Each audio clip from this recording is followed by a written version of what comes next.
Hi guys, ഇന്നത്തെ വീട്ടിലേക്ക് എല്ലാവർക്കും സ്വാഗതം. എല്ലാവരും സുഖമായിരിക്കുന്നു എന്ന് വിശ്വസിക്കുന്നു. ഞങ്ങളിവിടെ സുഖമായിട്ട് തന്നെ ഇരിക്കുന്നു കേട്ടോ. അപ്പോൾ ഇന്ന് ഈവനിങ് ടൈമിൽ കുറച്ച് കാര്യങ്ങളൊക്കെ കാണിച്ചു തരാമെന്ന് വിചാരിച്ചു. ഞാൻ കഴിഞ്ഞ ദിവസം ലുലുവിൽ പോയപ്പം, കഴിഞ്ഞ ദിവസം 2 ദിവസമായി പോയപ്പം അവിടെ ഞാൻ ഒരു സാധനം എടുക്കുന്ന എൻ്റെ ഏട്ടൻ കണ്ടു. അന്ന് തൊട്ട് തുടങ്ങിയതായത് എനിക്ക് ഉണ്ടാക്കിത്താ എന്ന് പറഞ്ഞു. അപ്പോൾ ഞാൻ വിചാരിച്ചു ഇന്ന് ഡ്യൂട്ടി കഴിഞ്ഞ് വരുമ്പോഴത്തേക്ക് ഉണ്ടാക്കിക്കൊള്ളു. ഇപ്പോൾ 2-3 ദിവസമായിട്ട് ഡേ ഡ്യൂട്ടി, അപ്പം വൈകിട്ടേ വരത്തുള്ളൂ. പിന്നെ 7 മണിയാവും വരുമ്പോൾ. ഇപ്പോൾ സമയം 6 മണി ആയിട്ടുണ്ട്. അപ്പം നമുക്ക് പെട്ടെന്ന് ഉണ്ടാക്കണം. വേറെ ഒന്നും അല്ല കേട്ടോ, മുളക് ബജി ഉണ്ടാക്കാമെന്ന് വിചാരിച്ചു. മുളക് കേട്ടോ, മുളക് ബജിയുടെ മുളക് കിട്ടി. അപ്പോൾ അത് വെച്ചിട്ട് ബജി ഉണ്ടാക്കാമെന്ന് വിചാരിച്ചു. അപ്പോൾ നോർമലി ഉള്ള ബജി ഞാൻ ഉണ്ടാക്കിയിട്ടുണ്ട്. ഇന്ന് ഞാൻ വെച്ചു സ്റ്റഫ് ചെയ്തിട്ടുള്ള ബജി ഉണ്ടാക്കാമെന്ന് എന്ന് മനസ്സിൽ വിചാരിച്ചിട്ടുണ്ട്. പിന്നെ എനിക്ക് ഇനി ഉണ്ടാക്കി തുടങ്ങുമ്പം എൻ്റെ മൂഡ് കിട്ടിയില്ലെങ്കിൽ ഞാൻ സാധാ ബജി ആക്കും. അപ്പം ഞാൻ വെച്ചു പൊട്ടറ്റോ സ്റ്റഫ് ചെയ്തിട്ടുള്ള ബജി ഉണ്ടാക്കാമെന്ന്. സാധാ ബജി എല്ലാവരും നോർമലി ഉണ്ടാക്കുന്നതാണ്, സ്റ്റഫ്ഡ് ബജി എല്ലാവരും ഉണ്ടാക്കുന്നതന്നെ. അപ്പം ഞാൻ വിചാരിച്ചു ഇന്ന് പൊട്ടറ്റോ സ്റ്റഫ് ചെയ്തിട്ടുള്ള ബജി ഉണ്ടാക്കി കാണിക്കാമെന്ന്. അപ്പോൾ നമുക്ക് നേരെ വീഡിയോയിലേക്ക് പോകാം. അപ്പം ഞാൻ 4 ബജിമുളക് ആട്ടോ എടുത്തിട്ട്, അത്യാവശ്യം നല്ല സൈസുള്ള ഫ്ലഷി ആയിട്ടുള്ള ബജിമുളക്. ഓപ്പണായിട്ട് പറഞ്ഞു കഴിഞ്ഞാൽ നമ്മുടെ നാട്ടിൽ കിട്ടുന്ന ബജി മുളകിൻ്റെ അത്ര ടേസ്റ്റ് ഇതിനില്ല കേട്ടോ. അപ്പം അതിൻ്റേതായ ഒരു പച്ചക്കുത്ത് കൂടുതലായിരിക്കും, ഫ്ലഷ് കൂടുതലാക്കി ഇങ്ങനത്തെ മുളക് കിട്ടുകയാണെങ്കിൽ ദയവ് ചെയ്ത് ഞാൻ ഉണ്ടാക്കുന്ന ആ ഒരു പലഹാരം ഉണ്ടാക്കല്ലോ കേട്ടോ. കാരണം ആ മുളകിൻ്റെ ടേസ്റ്റ് ആയിരിക്കും കൂടുതൽ. നമ്മുടെ നാട്ടിൽ കിട്ടുന്ന ആ ഒരു യെല്ലോയിഷ് കളറുള്ള ബജിമുളകാണെങ്കിൽ ഇങ്ങനെ ഫില്ല് ചെയ്തിട്ട് ഉണ്ടാക്കാവുള്ളൂ കേട്ടോ. അപ്പം ഞാൻ അതിൻ്റെ ഒരു സൈഡ് ഇങ്ങനെ കീറി എടുത്തിട്ടുണ്ട്. അപ്പം ഞാൻ ഉണ്ടാക്കിയതിൽ മാവിനും ഫില്ലിങ്ങിനും ഒക്കെ നല്ല ടേസ്റ്റ് ഉണ്ട്. പക്ഷേ ഈ ബജിമുളകിൻ്റെ ഒരു കുത്തൽ, ആ ഒരു വല്ലാത്തൊരു കുത്തൽ മുന്നിട്ട് ഇപ്പോൾ ഉണ്ട്. അതുകൊട്ടോ ഓപ്പണായിട്ട് തന്നെ പറയുന്നത് കേട്ടോ. ഈ മുളക് ആണെങ്കിൽ 4ആയിട്ട് കീറി നോർമൽ ബജി ഉണ്ടാക്കുന്നതായിരിക്കും ഏറ്റവും നല്ലത്. അങ്ങനെ മുളക് എല്ലാം കീറി അതിനകത്തിലെ കുരു എല്ലാം കളഞ്ഞിട്ടുണ്ട്. ഒരു സൈഡ് മാത്രം കീറി എടുക്കുക കേട്ടോ. പിന്നെ ഞാനൊരു പൊട്ടറ്റോ ആട്ടോ എടുത്തിരിക്കുന്നത്. ആ പൊട്ടറ്റോയിൽ ഞാൻ ഇത്രയും പൊട്ടറ്റോ എടുക്കുന്നില്ല, കാരണം നമുക്ക് മുളക് 4 എണ്ണ അല്ലേ ഉള്ളൂ. അതുകൊണ്ട് ഒരു പകുതി, ഒരു 1/4 എടുത്തിട്ടുണ്ട് കേട്ടോ. ഒരു 4-5 കഷ്ണം ഉരുളക്കിഴങ്ങ് എടുത്തിട്ട് അത് ഉപ്പിട്ട് ഞാൻ വേവിക്കാൻ വെക്കുന്നുണ്ട്. അപ്പോൾ കുക്കറിനകത്ത് ഇട്ടാട്ടോ ഞാൻ വേവിക്കുന്നത്. ആവശ്യത്തിന് വെള്ളം ഒഴിച്ച് ആവശ്യത്തിന് ഉപ്പ് ഇട്ടിട്ട് 2 വിസിലടിച്ചിട്ടാട്ടോ ഞാൻ എടുത്ത്. അത് വേവുന്ന സമയത്ത് നമുക്ക് ബാറ്റർ തയ്യാറാക്കാം. ഞാൻ ഒരു വലിയ 4 സ്പൂണ് കടലമാവാട്ടോ എടുത്തിരിക്കുന്നത്. അതിനകത്തിലേക്ക് ഈ ഒരു ചെറിയ തവിയിൽ 2 സ്പൂണോളം അരിപ്പൊടി എടുത്തേക്കുന്നത്. നിങ്ങൾക്ക് വേണമെങ്കിൽ കോൺഫ്ലവറും ആഡ് ചെയ്യാം കേട്ടോ. അത്ര എടുത്തിട്ടുണ്ട്. അതിനകത്തിലേക്ക് ഞാൻ കാശ്മീരി മുളക് പൊടി ഏകദേശം ഒരു വലിയൊരു സ്പൂണോളം ആഡ് ചെയ്തിട്ടുണ്ട് കേട്ടോ. കാശ്മീരി മുളക് പൊടി ആഡ് ചെയ്തു, ഇച്ചിരി മഞ്ഞൾപ്പൊടി ആഡ് ചെയ്തു, പിന്നെ ഞാൻ കായപ്പൊടി ആട്ടോ ആഡ് ചെയ്തത്. കായപ്പൊടി ആവശ്യത്തിന് ആഡ് ചെയ്തതിന് ശേഷം അതിനകത്തിലേക്ക് ആവശ്യത്തിനുള്ള ഉപ്പും കൂടെ ആഡ് ചെയ്തു. എന്നിട്ട് ഇതെല്ലാം ഒന്ന് ഫസ്റ്റ് ഒന്ന് മിക്സ് ചെയ്ത് കൊടുക്കുക. അതിനുശേഷം ആവശ്യത്തിന് വെള്ളം ഒഴിച്ച്, വെള്ളം ഒത്തിരി കൂടുകയും ചെയ്യില്ല, ഒത്തിരി കുറയുകയും ചെയ്യില്ല. അതാണ് നമ്മുടെ മാവിൻ്റെ കൺസിസ്റ്റൻസി മാറി കഴിഞ്ഞിട്ടുണ്ടെങ്കിൽ ബജിയുടെ ടേസ്റ്റ് ഫുള്ള് പോവും. അതുപോലെ തന്നെ നമ്മുടെ മുളകിലേക്ക് മാവ് കറക്റ്റ് പിടിക്കത്തില്ല. അതെങ്ങനെ കറക്റ്റ് ആയെന്ന് പറഞ്ഞാൽ കുറച്ച് വെള്ളം ഒഴിച്ച് ഈ ഒരു കണക്കിന് ചെയ്യുക. നമ്മൾ വിരളോ അല്ലെങ്കിൽ എന്തെങ്കിലും സ്പൂണോ എന്തെങ്കിലും ഒന്ന് ഡിപ്പ് ചെയ്ത് കഴിയുമ്പോൾ, എന്നിട്ട് അത് എടുക്കുമ്പം അതിലിങ്ങനെ പറ്റിയിരിക്കണം, മാവ് പോവരുത്. അതാണ് കറക്റ്റ് രീതി. അല്ലെങ്കിൽ ആ മുളക് ബജിയിലേക്ക് മാവ് പിടിക്കാത്ത ഒരവസ്ഥ വരുവേ. അപ്പോൾ അങ്ങനെ മാവ് തയ്യാറാക്കി വെച്ചിട്ടുണ്ട്.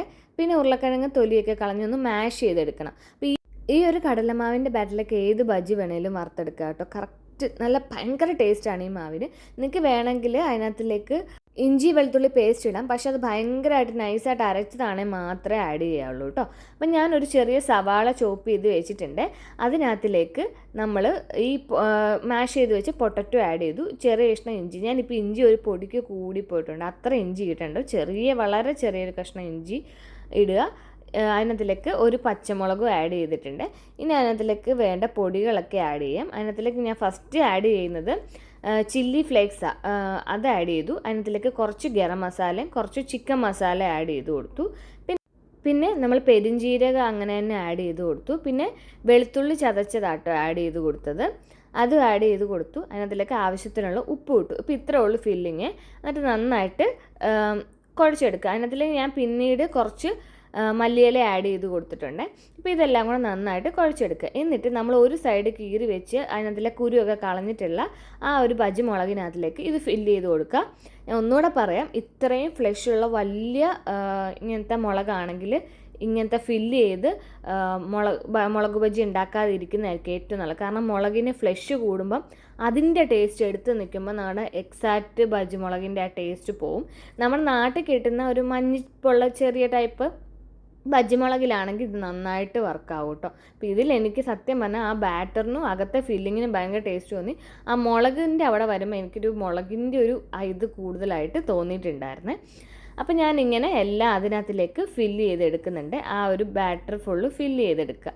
അപ്പോൾ ഇങ്ങനത്തെ മുളക് കിട്ടുവാണെങ്കിൽ 4ആയിട്ട് മുറിച്ചിട്ട്, ഒന്നായിട്ടും ഉണ്ടാക്കണ്ട, 4ആയിട്ട് മുറിച്ചിട്ട് ഉണ്ടാക്കുന്നതായിരിക്കും ഒന്നുകൂടെ നല്ലത് കേട്ടോ. അപ്പോൾ എന്തായാലും അങ്ങനെ മുറിച്ചിട്ട് നമ്മൾ ബാറ്ററിലേക്ക് ഇങ്ങനെ കോട്ട് ചെയ്ത് കൊടുക്കുക. അപ്പോൾ എൻ്റെ ബാറ്റർ കറക്റ്റ് വെള്ളമൊക്കെ ആയിരുന്നുണ്ടോ, കറക്റ്റ് രീതിയിൽ വന്നിട്ടുള്ളതുകൊണ്ടാട്ടോ ഈ ബജി മുളകിൽ ഇങ്ങനെ കോട്ട് ചെയ്ത് നിൽക്കുന്നത്. വെള്ളം കൂടിയിട്ടുണ്ടെങ്കിലും വെള്ളം കുറവാണെങ്കിലും ഇങ്ങനെ കറക്റ്റ് നിൽക്കില്ല. അപ്പോൾ അത് നിങ്ങൾ ശ്രദ്ധിക്കണം. പലർക്കും ഉണ്ടാകുന്ന പ്രശ്നം, എനിക്കും ആദ്യമൊക്കെ ബജിയൊക്കെ ഉണ്ടാക്കുമ്പോഴേ കറക്റ്റ് ആ ഒരു രീതിയിൽ കോട്ട് ചെയ്ത് നിൽക്കത്തില്ലായിരുന്നു. അപ്പോൾ ആ വെള്ളം കൂടുന്നതിൻ്റെ ആയിരുന്നു. അപ്പം നമുക്ക് ബജി മുളക് മുങ്ങിക്കിടക്കാൻ പാകത്തിനുള്ള എണ്ണ ഒഴിക്കണം. അത് എണ്ണ നന്നായിട്ട് ചൂടായതിന് ശേഷം ബജി ഇട്ട് കൊടുക്കുക. ഷാലോ ഫ്രൈ അല്ല, നന്നായിട്ട് മുങ്ങിക്കിടക്കുന്ന രീതിയിൽ തന്നെ ഉണ്ടാക്കിയാലേ ആ ബജി മുളകിന് ടേസ്റ്റ് ഉണ്ടാകത്തുള്ളൂ കേട്ടോ. നിങ്ങൾക്ക് വേണമെങ്കിൽ ഇതിനകത്ത് സോഡാപ്പൊടിയോ ബേക്കിംഗ് സോഡ എന്തെങ്കിലും ആഡ് ചെയ്യുക, അപ്പോൾ പൊങ്ങി കിട്ടും. ഞാൻ പക്ഷെ അത് ആഡ് ചെയ്യുന്നില്ല കേട്ടോ. അപ്പോൾ നന്നായിട്ട് ലോ ഫ്ലെയിമിലിട്ട് മൊരിച്ച് എടുക്കണം, അല്ലെങ്കിൽ അകത്തെ ഒന്നും വേവത്തില്ല. അങ്ങനെ മൊരിച്ചെല്ലാം മാറ്റിയെടുത്തു. പിന്നെ നമ്മുടെ ഫില്ലിങ് കുറച്ച് അധികം വന്നിട്ടുണ്ട്. അത് ഞാനൊരു പരീക്ഷണം അടിസ്ഥാനത്തിൽ ചെയ്ത, ജസ്റ്റ് ബാറ്ററി മുക്കിയിട്ട് പെട്ടെന്ന് തന്നെ ചെയ്യണം, അല്ലെങ്കിൽ ആ അകത്തെ ആ ഫില്ലിങ് പൊട്ടിപ്പോയി. ബാറ്ററിലൊന്ന് മുക്കിയെടുത്തിട്ട് ഞാൻ അതിനകത്ത് ഇട്ട് വറുത്തെടുത്തു. നല്ല ടേസ്റ്റ് ആയിരുന്നു കേട്ടോ, പറയാതിരിക്കാൻ വയ്യ, നല്ല രുചി ഉണ്ടായിരുന്നു കേട്ടോ. ഞാനത് ബാറ്റർ കളയണ്ടെന്ന് വെച്ചിട്ട് ചെയ്തതാണ്. ഈ പൊട്ടറ്റോ ഫില്ലിങ് വേണമെങ്കിൽ ആദ്യം ഇച്ചിരി എഗ്ഗിൽ കോട്ട് ചെയ്ത് ബ്രെഡ് ക്രംസിലൊക്കെ കോട്ട് ചെയ്തെടുത്താൽ അങ്ങനെ കട്ട്ലേറ്റ് പോലൊക്കെ ഉണ്ടാക്കിയെടുക്കാനും പറ്റും. ഇപ്പം ഞാൻ ഈ ബാറ്റർ കളയണ്ടെന്ന് വെച്ചിട്ട് അതിനകത്ത് തന്നെ മുക്കിയെടുത്ത് ഇതൊരു ലോ ടു മീഡിയം ഫ്ലെയിമിലിട്ടിട്ട് നന്നായിട്ട് മൊരിച്ചെടുക്കുക. അപ്പോൾ ഫ്ലെയിം കൂടിപ്പോയിക്കന്നെ പുറഭാഗം നന്നായിട്ട് മൊരിഞ്ഞ് കരിഞ്ഞു പോവും. അപ്പം ഉൾഭാഗം വേവത്തുമില്ല. അപ്പോൾ അതനുസരിച്ചിട്ട് ഞാൻ ബാക്കി ഒരു 3 എണ്ണം ഉണ്ടായിരുന്നു, അതും അതിനകത്തിലേക്ക് ഇട്ടിട്ടുണ്ട്.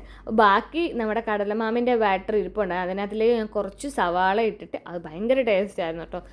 വളരെ കുറച്ചുള്ളായിരുന്നു. ഞാൻ കുറച്ച് സവാളയും കൂടെ അരിഞ്ഞെടുത്തിട്ട് ബാക്കി ആ മാവിനകത്തേക്ക് അങ്ങനെ തയ്യാറാക്കിയെടുത്തു. അപ്പോൾ ഞാൻ ഒരു കാര്യം ഉണ്ടാക്കാൻ നിരീക്ഷിച്ച് അവസാനം 3 കാര്യങ്ങൾ ഉണ്ടാക്കിയെടുത്തു. നമ്മൾ പൊട്ടറ്റോ ഫില്ല് ചെയ്തിട്ടുള്ള മുളക് ബജി, അതുപോലെ തന്നെ പൊട്ടറ്റോ ബജി, അതുപോലെ തന്നെ ഒണിയൻ ബജി. 3 സാധനങ്ങൾ ഞാൻ ഒരേ ബാറ്ററിൽ തന്നെ ഉണ്ടാക്കിയെടുത്തു കേട്ടോ. ഈ ബാറ്റർ സൂപ്പറാണ്. നിങ്ങൾ ഏത് വേണമെങ്കിലും, നമുക്ക് കോളിഫ്ലവറും അങ്ങനെ ഏത് വേണമെങ്കിലും തയ്യാറാക്കിയെടുക്കാം. ആദ്യം ഇരിക്കുന്ന എല്ലാം സവാള, പിന്നെ പൊട്ടറ്റോയും, പിന്നെ നമ്മുടെ മുളക് ബജി ആട്ടോ ഇരിക്കുന്നത്. കൂടെ കഴിയാൻ സോസ് ആട്ടോ എടുത്തിരിക്കുന്നത്. അപ്പം നമ്മൾ വേണ്ട ബജിയൊക്കെ ഉണ്ടാക്കിയിട്ടുണ്ട്. ഒരു മുളക് ബജി ഉണ്ടാക്കാൻ തുടങ്ങിയത് അവസാനം മുളക് ബജിയായി, പൊട്ടറ്റോ ബജിയായി, പിന്നെന്താ ഉള്ളി ബജിയായി. അങ്ങനെ 3 സാധനം കറക്റ്റായപ്പോൾ ഏട്ടന് വന്നിട്ടുണ്ട്. അപ്പം നമുക്ക് ഏട്ടന് കൊണ്ട് കൊടുത്തു നോക്കാം. ഞാൻ കഴിച്ച് നോക്കിയില്ല, നന്നായിട്ട് വന്നിട്ടുണ്ടെന്ന് തോന്നുന്നു. അതിൻ്റെ കുഞ്ഞു കുഞ്ഞു പാട്ടൊക്കെ ഞാൻ കഴിച്ച് നോക്കി, അത്രേ ഉള്ളൂ കേട്ടോ. അപ്പോൾ എന്തായാലും ഏട്ടന് കൊണ്ട് കൊടുത്തു നോക്കാം. അപ്പോൾ ഇന്നത്തെ വീഡിയോ ഇത്രയായിരുന്നു. അപ്പോൾ അടുത്ത വീഡിയോയിലേക്ക് കാണാം. അതുവരെയ്ക്കും ബൈ.